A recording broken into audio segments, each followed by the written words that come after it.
long have I been asleep? Got Christmas music, the tree's back up. 2020 really just go by that quickly? Let's see what happened. I don't really remember going to any movies. Let's see here. Look at my iPad. See what happened this year. Worldwide pandemic. Impeachment. Presidential election. Civil unrest. Nothing really happened this year. Wow. What a boring year. What are we gonna do? It's the end of the year. I gotta do something, right? Oh, I got it. I didn't even think about it before. This year was another year for ReZero. What is ReZero? Well, it's very simple. They took a happy-go-lucky guy from Japan, and these masochists decided to torture him at every end by either repeatedly killing him and his friends in the most horrific ways possible. And we are here to celebrate that. Get ready for the top 5 best Subaru Natsuki deaths of ReZero Season 2 in 2020. Well, they finally did it. They killed my fucking car.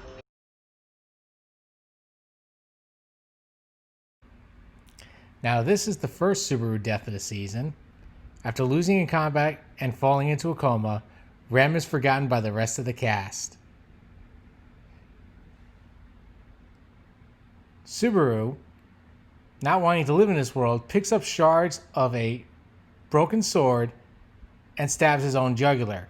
I know this is cheating because he's committing suicide here, but what really sticks out is what happens after he respawns.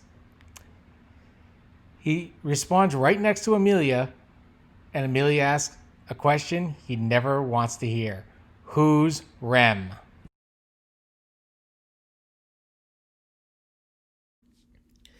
Oh, look at that, another suicide.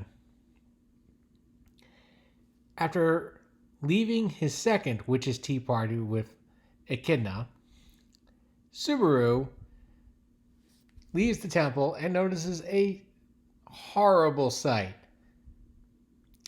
It is the Witch of Envy and a terrible black fog. Out of nowhere, Garfield comes out and saves Subaru. Unfortunately, they both succumb to the black fog. And inside, Subaru sees all the many deaths of his journey. Knowing he did not want to face an eternity stuck with Satella, he basically finds a sword and stabs his own throat again. The only difference this time is he makes a promise to Satella that he would save her.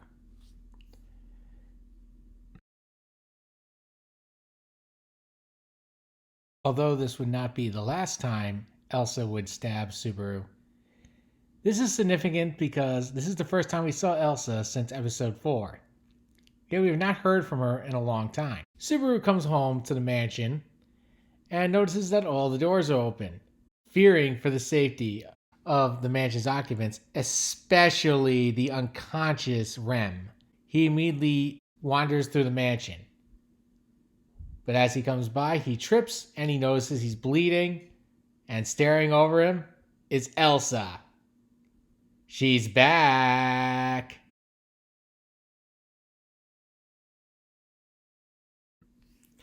All right. So after Garfield goes on a rampage killing all the villagers in the forest as well as Otto, Subaru gets teleported back to his cell. The only difference, the cell is wide open. Subaru ventures out into the sanctuary. He knows it's pretty much void of all life. The only thing he finds is a demonic-looking rabbit. He goes around and tries to greet the rabbit with his hand, and his hand starts flying. Now, I'm sure you've seen the Monty Python bit. Well, this is a little more horrifying because a bunch of more demonic-looking rabbits respawn, and then they start chewing him alive. They literally start tearing apart like how army ants would tear apart a centipede. No, not that centipede!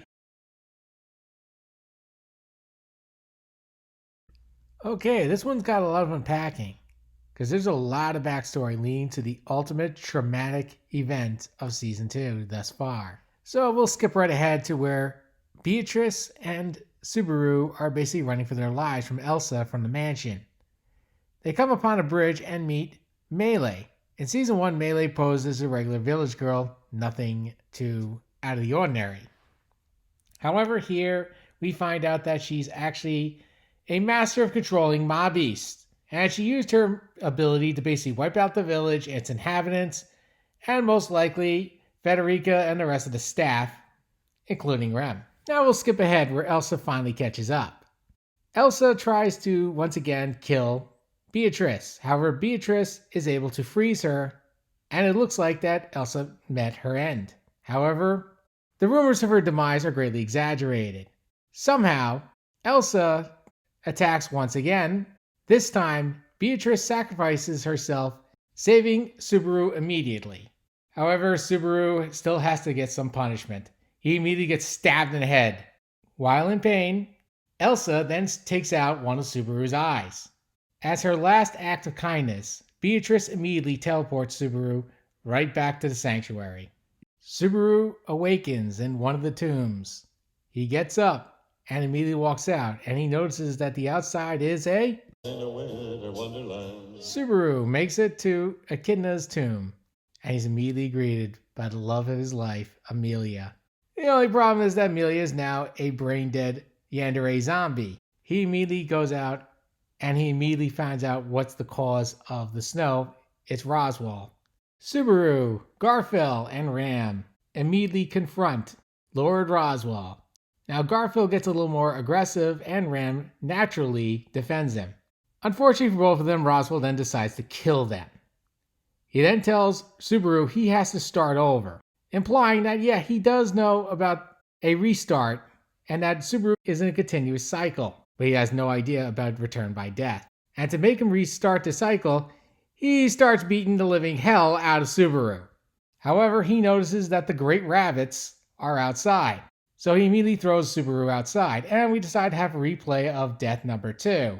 The only difference at this time, Roswaal basically is eaten alive by the great rabbit.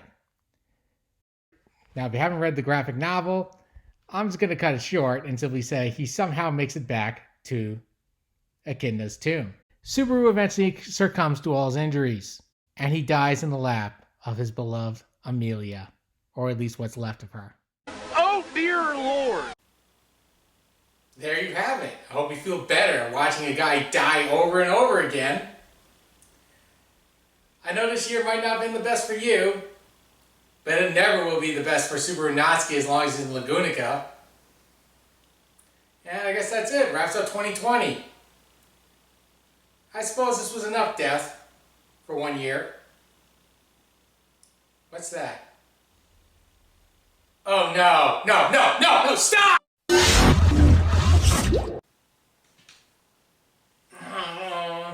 I have come from another dimension. A dimension where in 2020, the major diseases are cured. World peace is actually achievable. In this dimension, YouTube is not censoring or demonetizing at random. With our recently, newly elected President Ric Flair, the future never seemed brighter. Too bad in this dimension, the only thing positive coming in the future is the funniest Rick and Morty deaths.